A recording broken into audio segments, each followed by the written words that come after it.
Money talks తెలుగుకి స్వాగతం. డబ్బుకు సంబంధించి అందరూ తెలుసుకోవాల్సిన 8 ముఖ్యమైన నియమాలు అవేంటో చూద్దాం. నా మొదటి జీతం వచ్చాక మా అమ్మమ్మ చెప్పిన మాట ఇదే. నా ఫైనాన్షియల్ ఎడ్యుకేషన్ ఇక్కడే మొదలైంది.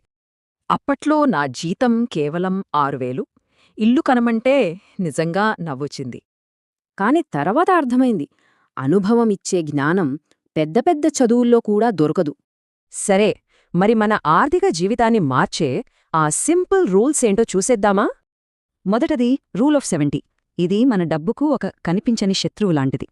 అంటే ద్రవ్యోల్బణం వల్ల మన డబ్బు విలువ సగం అవ్వడానికి ఎంత టైం పడుతుందో ఇది చెబుతుంది.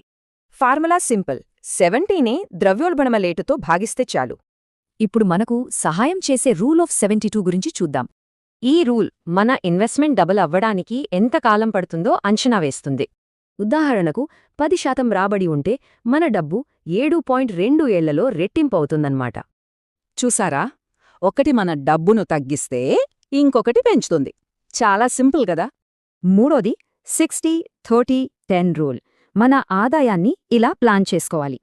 ఖరీదైన వస్తువు కొనే ముందు ఒక 10 రోజులాగండి. అవసరమో కాదో అప్పుడే తెలుస్తుంది. Next, emergency fund. ఇది మన ఆర్థిక భద్రతకు ఒక సేఫ్టీ నెట్ లాంటిది. 6వ నియమం ఇన్సూరెన్స్.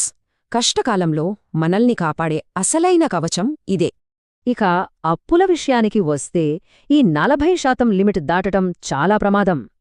అన్ని ఈఎంఐలు కలిపి మన నెల జీతంలో 40% మించకూడదు. ఇది చాలా ముఖ్యం.